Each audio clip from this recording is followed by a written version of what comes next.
Welcome to Wizards of the Tower. Roleplay. In this episode, world creation.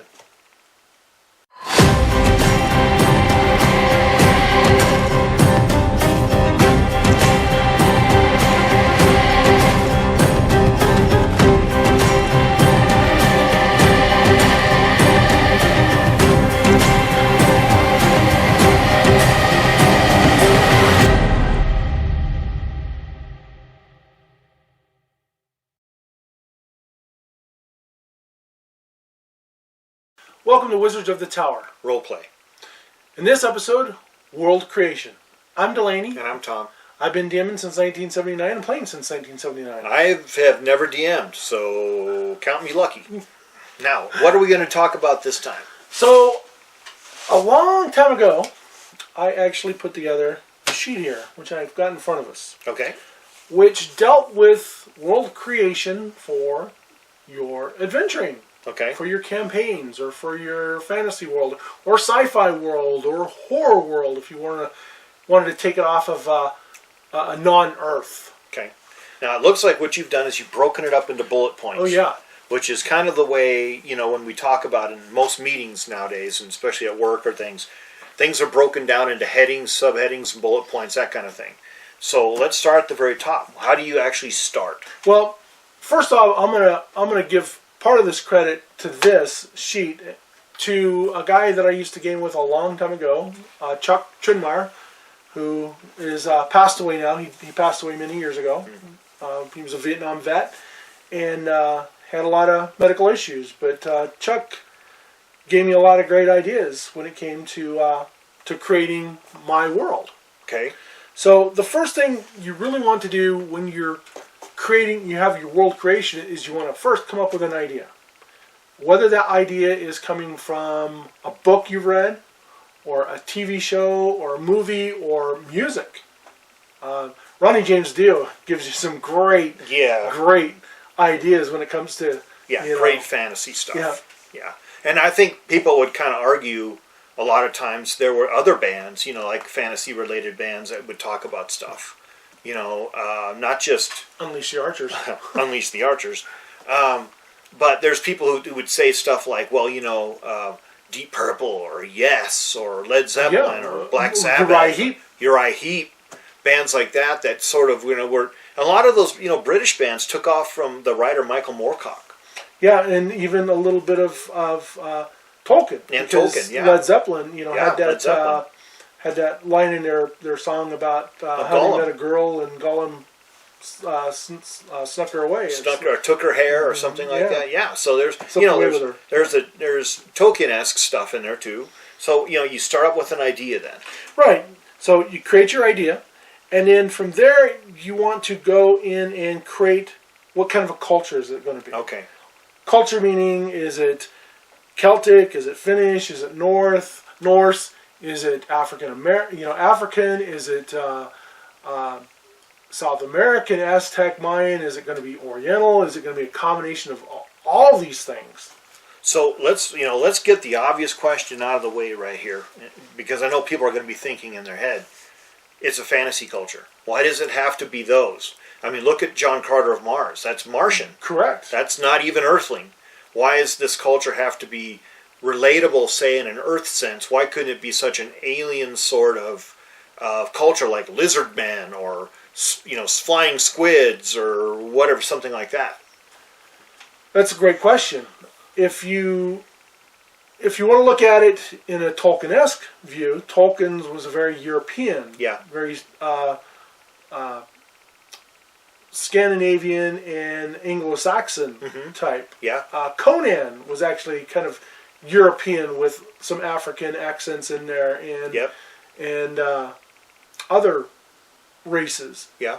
So you don't have to pin it to just those cultures. You could think of something totally different. Mm-hmm. But those give you an idea of where to start, because our own planet is a great reference to learn things from. Sure, and like a historical foundation culture kind of give people a connection to something, and it gives them something to visualize. I'm not saying that you have to do something like that. You can do anything you want. That's what fantasy is all about, and that's what world creation is all about. I mean, look at all the science fiction people who create fantastical worlds, giant water planets and gas planets and creatures that live there. You could do that in a fantasy realm too. Yeah. The thing is when you start out, you probably should start out with a basic foundation so that you have to build from it. Yeah, and then once you've got your culture, is how do they interact with each other? Yeah. Are they at war? Are they at peace? Do they hate each other? Do they trade? So forth and so on. Right. And then you come up with a situation. What is the situation that your world is? In my own world of Adane, Yeah. it was the giants were the creating factor, who created the dwarves, who then created the elves, who then created all the other races, and your cultures in there, we have kind of a Roman culture, we have the Norse Celtic Hun culture, we have a Britannic Celtic French culture, you have a South an Egyptian culture, you have an Arabic type culture, you have an Aztec, Incan, Mayan type culture, and how do they all interact together in that way? And what's the situation? Well, in my world, the giants were the creating force, and the giants are against everybody. Right. So there's the situation there. Well, you're creating a sense of villainy. Right. What do the giants do? What are the giants up to? What are the villains up to? What's the situation? What's the war going on? What's the peace going on? That kind of thing. Right. And then if you take the other world that you've gamed in, Morwicca, that we've talked about in some episodes, Morwicca is a world that has gone through a massive devastation. Magic caused a rift in the world and caused upheaving and sinking of cities and lands and land masses, and elves are considered bad because they're all part of that, and wizards considered bad, and arcana is bad, and witches are bad. So that's the situation on that one. Okay. So you have this world that's been through this mass devastation of almost like Atlantis. Okay, so am I jumping ahead now when I bring this up? But I know you're going to want to move on to like creating the map of the world and stuff. But before we go, can I ask about this? Is this the time when you're starting to create the idea, when you've got culture, situations, is this the time when you determine magic level? Yes, absolutely. Okay. Absolutely. High magic, low magic, fantastical magic, whatever. No magic, whatever you want. Okay. So is this the time you start to come up with that Sure, concept? absolutely. Is this going to be a high magic world? Yeah, that's all part of the situation. All right. From there, you want to start doodling your map. Okay. Whether you use an application like Campaign Cartographer or there's a bunch of different ones you can get online. Most of them you do have to pay for, or you just get out a piece of paper and start drawing it out. That's the old way that we used to do everything. We didn't have cartography software to do it all for us. We had to hand draw it. Hey, I love maps. I mean, I used to draw my own maps when I was a kid. Of fantastical islands and treasure maps and stuff. I love maps. That's something that Delaney and I have in common, people. We love maps together. Delaney makes maps. I look at maps. I love maps. It fleshes your world out. It gives it a physical sense. Where's this coastline? Where's that mountain range? Where are those rivers? What are those cities doing? Where are these people? Yeah. Situation. Once you've drawn out your map, then you're going to start asking yourself is what kind of people live in each area. Once again, that's kind of the go back to your culture. Yeah. But then you start fleshing out where each culture lives. Yeah. Where, the people up north, the people along the coast, the people of the lakes, of the river, of the mountains, of the deserts. What do they do? What are they, how do they live? What do they hunt? What do they produce? Do they farm? Do they raid? Do they fish? Do they mine? Oh, that's all part of culture too. Yeah. And then you start looking at the migration. Where did they come from? Yeah. Did they come from this world? Did they come from another world? Yeah. Once again, in Adane, the giants created the dwarves, and then had the dwarves start creating everybody else. And that's where the humans came from. So can I ask you a question about Adane real quick? I know this is kind of an aside, and if people don't know a lot about Adane, forgive me for this, but I've always wondered about this. Did humans come up from Perconia and move into Adane? Well, Adane is the world. Yeah. Okay. I'm sorry. A Sayador Okay. is... All right. So let me rephrase that question. I always get that mixed up. Did humans, like regular humans, like in the game, did they move up from Parconia into a Sayador? And like, was their migration pattern from the Romanesque area of Parconia up over into the European sort of area of a Sayador? No, they actually came from Mac de Tor, which is where the Forge of Life resides. That's where they were created. Okay. And from there, They spread out like spokes on a wheel? Yes. Ah, okay. There's a migration pattern for you folks right there. See, spokes on a wheel. You have one central point, everything comes out. They don't start here, they started here in this warm area and they all moved slowly into the cold areas, like kind of spreading out like a fan. They had spokes on a wheel. Or south or wherever. Yeah. Or the Great Migration, that kind of thing. Yeah. Spread across seas and everything else. Cool. And then where civilizations would be. Where would you have your cities or where would you have your towns? You start thinking upon that. Cities next to rivers, cities on lakes, on coastlines, that kind of thing. Trade routes. That, it plays again with trade routes. Right. What's the most likely trade route? Along the coast, along rivers? Yeah. So once you've kind of got that idea, start fleshing out your map, and you start want to looking at it in the prehistoric sense. Was there a prehistoric man, or were they just there? Did they come here through a gate? Kind of like in The Witcher. Oh. In the world of The Witcher, if you've read the books or you've watched Blood Origins. See, that's interesting. The elves were the people of this world, and the dwarves, and they caused a conjunction, and humans came through. Ah, okay. Okay. So, they're in a sense culture, high magic, low magic, catastrophic events, trade routes, migrations. Wow, those are all level upon level upon level upon level that you can build within your world. Yeah, and then you look at where do the monsters come from, or where do they inhabit? Are they scattered about? Are they in civilized lands? Are they in uncivilized lands? Mm-hmm. Where are your monsters, and where do they live? And then you want to start looking at updating your map from the prehistoric in leaps and bounds of hundreds of years or thousands of years. Yeah. So if this is when your world was created, if this is, and in the seventh day God created light. Well, cultural evolution. Yeah. Did the cultures evolve? Did they rise? Did they fall? Right. That's always the thing. I don't know if there's any Robert E. Howard folks or even Lovecraft folks who like to watch this channel. But, that was always the thing about Conan. Conan's running across the prairie. He just outran the town guard. He's escaping. He was just one step ahead of being hanged or imprisoned.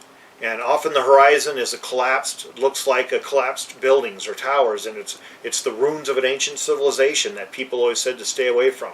An ancient civilization. Yeah. What did that civilization do before? What, the rise and fall of it? What was it? Right.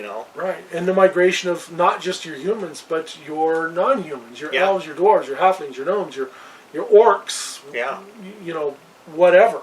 And that's a great thing. In Dane, one of the prime civilized areas was the desert. Yes. Which was kind of like Egypt, and that's where a lot of magic started, and magic caused a problem, and the desert started to grow. Environmental destruction. Right, environmental destruction. Yeah, there were cities in the desert, and then they started to be buried by huge sandstorms and sand flows. Yeah. And there's these buried cities, ancient civilizations that had to be abandoned, or people fled the cities, or they migrated or something to avoid this ecological disaster. Then next you want to start getting into your political map. So take your map and copy it, or start looking at it in the political sense of where do your political affiliations live? Is it elves against humans, dwarves, or do you have multiple bunches of humans that have all their own countries and states, much like our own? Whether it's Germany and France and Poland and Romania and Russia or whatever. Yeah. So you start looking at the political affiliations and looking and drawing out where each one of those are. So you start understanding then of a greater understanding of your people and who they are. Well, then that brings up the question of how are these states governed? Are they kingdoms? Are they governed by a council of elders? Are they governed by a group of wizards? That's in The Witcher too. Yes. You know, whether these magic users control the king or the king control magic users, that sort of thing. Yeah, they have an emperor. They have a Caesar. Do they have hereditary? Is it anarchy? Is it matriarchal? Is it patriarchal? Yeah, yeah. That's part of the political aspects of it too. Exactly. You know. And then you want to start putting your names on your map. Countries, locations. You want to have your mountains, of course, and your rivers. You want to start putting all these details down on your map. Great detail is fantastic, but sometimes too much detail will just smother your map. I'm thinking of Middle Earth with Tolkien, you know, and every stream and every tree and every rock is named. And nothing wrong with that. I love it myself. One thing I've got to commend you on, when you make your maps, you've got a lot of really cool names for stuff. Mach de Tour, the Forge of Life. So Mach de Tour was actually created by Lon. Oh, really? Well, there you go. I mean, you could steal ideas from people, too. Yeah. Well, it was actually, he came out, it was the land of the giants. And okay, so, there you go. A lot of names, when I come up with a name, is I will come up with an idea. So let's say we want a town of Hollyoak. Mm-hmm. I'll go into Google Translate, and I'll put in, okay, maybe I want this to be French. And I'll put in the words holly and oak, and I'll look and see what it comes out. And if it looks cool, I'll put it together. Maybe I'll change it to Irish or Germanic or Finnish or whatever. And I may put umlauted, A's and O's and breaking up of letters and whatever. That's a great way of coming up with names for places. See, and I think a lot of people, when they're creating their campaign settings, I think a lot of people, and I've seen this when we've had other DMs and they present us maps. Some maps are just despicable. They just look like something you drew on a cocktail napkin, But some maps look pretty good. But I think a lot of people are sort of intimidated by coming up with names. They just throw names out there. Oh, monosodium glutamate lake, or the river of no return. It's like, okay, look, I know this is tough, but the dark forest. Well, the dark forest. The dark forest. They're all kind of dark once you get down in them, The thing is, give it some kind of relevance to it. Yeah. Give it a cultural relevance. Why would people think that this is the Dragon's Peak? Was there a dragon there? Does it look like a dragon? Why does it have to be dragon? Another name for a dragon is a worm. Yeah, it could be Worm Peak. It could be something like that. You see, there's all these sorts of different ways. And I would encourage people, when they're coming up with their maps, it really makes it interesting for players. It really does. When you put a little bit of effort into that and create these little backgrounds and these little characteristics that make things, give them a sense of mystery or give them a sense of backstory, so that people feel that they can be more deeply involved in it. Instead of the Haunted Woods, we'll let the Draugr. Yeah, something like that. Yeah. I mean, give it some kind of creative aspect to where it seems like you're putting some effort into it. Piece of mystery behind it. Yeah. Yeah. Once the next step is the rise of your towns. Where have your towns started, and what has become cities, and why are they a city there, or why are they a town there? Is it a logical place for it to be? You don't want to just put a town out in the middle of nowhere where there's no water, because nobody's going to have anything to drink. Right. Maybe there's a lot of food there, or a pass through, or it's farmland, but you got to have water. Mm-hmm. So you got to think of that. And then crucial battles. Mm-hmm. Were there any battles that have happened in Adane? In some of my history, there's stories in there of some of the battles and some of the people, and I might have taken parts of our own history and created battles and wars. But that's something you want to think about. Sure. Even if it's not just human against human, if it's elves against dwarves or orcs against whatever. A battleground, a battle site. Right. The name for this area derived from a great battle that was fought there. Yeah, I have one called Helm's Crossing, or Shield's Crossing. And the way they got the name was after the battle, there were two shields that were laying on top of each other in the middle of a river. And that's how they decided to name the battle, was Shield's Crossing. Sure, and sometimes people have names like Red Fields. Well, why was it red? Well, it was a battleground with all the blood. Yep. Then, upon all that, you want to start culture creation and how they came to be. So you're kind of backtracking and going to what you've done, but you're starting to flesh out things. Right. So with your culture creation, you start asking yourself, was how these cultures or these places came to be. Mm-hmm. How did they rise up? Like I was just saying, you're not going to put a town out in the middle of nowhere. Yeah. Because there's no water. Yeah. Even in the United States, you don't find too many towns out in the middle of nowhere unless there's something there for the people to build around. Yeah, usually like in the western United States, it's mines. So they built a town around the mines, or mineral extraction. They built it around water, so it's a trading center. They build it whether it's an aquifer. Or they built it along a river, so there was mills there. Or they built it around a place where there's a lot of resources, like a lot of abundant farmland, or something like that, so that it kind of works out to where there's a reason for people to be living in a certain area. Yeah, you want to start looking at your churches or your holy areas. Yeah. For your lands, your shrines. In Dane, we have the stone mounds. Yeah, see, that plays into like holy sites, and then your deities. Yes. Then you start thinking about your deities when you start getting your holy sites. Now, are we jumping ahead for deities, or are we getting there? No, we're getting there. We're getting there. I mean, all that can kind of start taking place because that's all part of what you're thinking about with your culture, with your culture creation and how they came to be.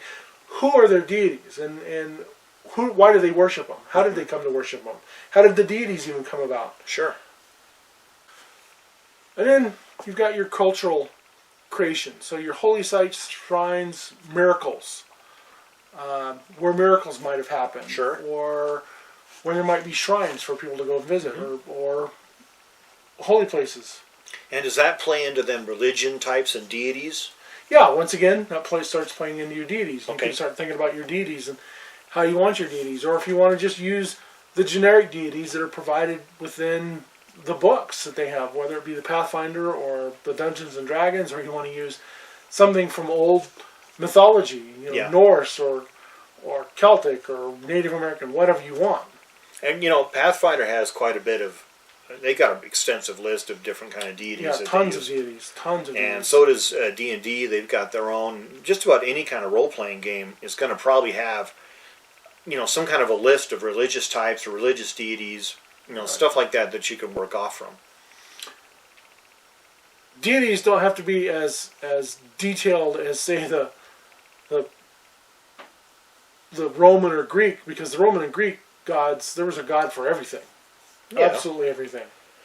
But so you don't have to get into that depth. No, but you'd want to come up with at least the core base for, whether it be healing or battle or death or, your evil, justice, laws, whatever. But isn't that kind of part of culture too? That is. You could be in a culture that has a god for everything, or you could be in a culture that only has one god. Or no god. Or no god. There you go. That's another idea too. Atheistic, yeah. Yeah.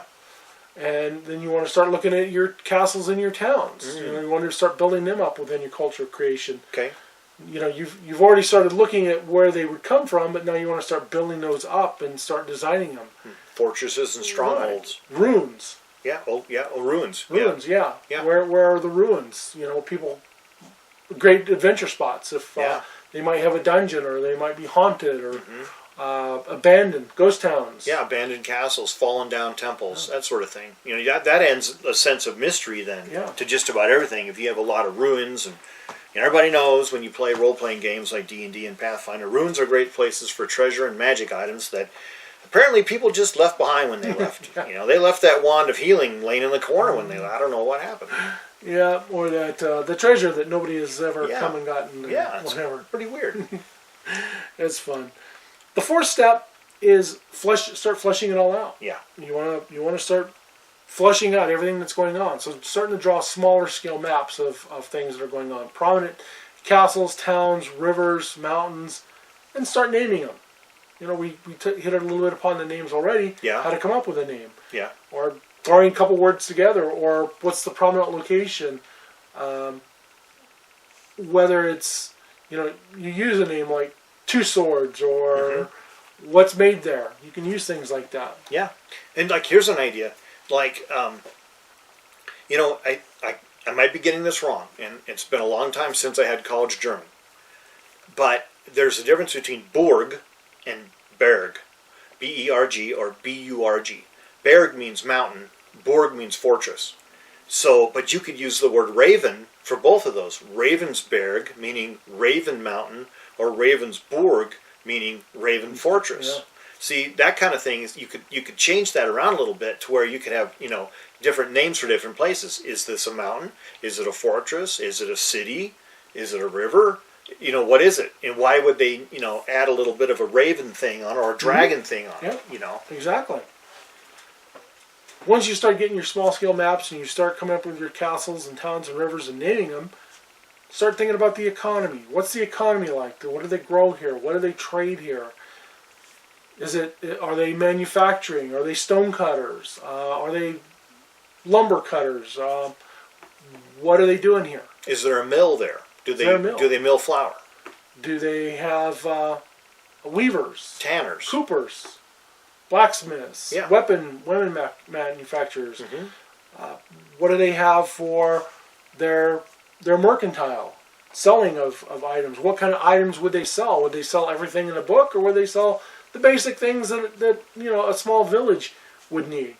How many times would in a village would the village carry a +1 longbow and a +2 spear and +1 plate mail, and you got to think of it that way. We always have this, whichever campaign we're in. We need to buy magic items. What's the nearest village? Well, this village is not going to have a bunch of magic items. I mean, there's basically a tavern and a mill and a couple of blacksmith shops. They're not going to have a +2 bow there. Oh, come on. It's like, what? It's the economy. Yeah, it's the economy, but also look at the map and look at the people and the culture and the environment realistically. Right, and you have to also have to start looking at the laws of supply and demand. Yes. You can say that an item is going to cost 5 gold pieces because that's what the book says. I like looking at it as, okay, is that something that they have a lot of here? If they have a lot of it here, maybe they're selling it a little bit less. If they don't have much of it there, they sell it for a little bit more. Or they might buy things, because the laws of supply and demand will dictate the prices of what things are. If someplace needs it really bad and they don't have it, the price is going to be a lot more expensive. Exactly. If they have a lot of it, it's going to be cheaper. Yeah. Basic high school economics. Yeah, pretty much. But then it adds a lot of flavor to your world if you do that. Yeah, and then start looking at the shipping lanes and then where pirates might be. Piracy is something that has existed as long as man has gotten on the water. Pretty much. Long before, even when Caesar was sailing, there were pirates. Oh, yeah. And even before then, Yep. somebody was always going to take what you have, whether it be the fish that you've caught for the day or the trade goods that you were going to take upriver to the next village. There's always going to be somebody there who's going to take that and take advantage of you being weaker than they are and taking it. So where are the pirates going to be in your world? Yep, crime. Okay, sea thieves, land thieves, highwaymen. Bandits, that sort of thing. Next, you're going to move on to the wilderness. And where are your wilderness areas? What lives in those wilderness areas? And then the furtive peoples that live there. Yeah, landscapes. Who lives in the landscape? Who lives in the forest? Who lives in the desert, the jungle, the mountains?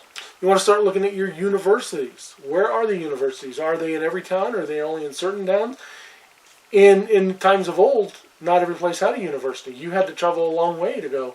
Whether it be to London or to York or to Paris, not every place had a university. Yeah. Which cities are centers of higher learning? Which cities are centers of culture?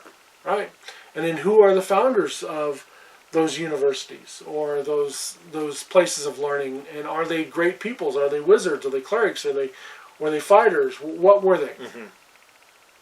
And then what was learned there? Is it magic? Is it history? Is it religion? Is it trade? Is it sailing? Military? So forth and so on. So you start getting into the depths of that. And then you start looking into your religious institutes.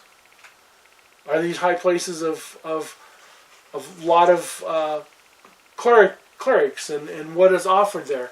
In my world of Edain, one of the main cities, Arum, that's Eruim, has a temple to at least every one of the deities.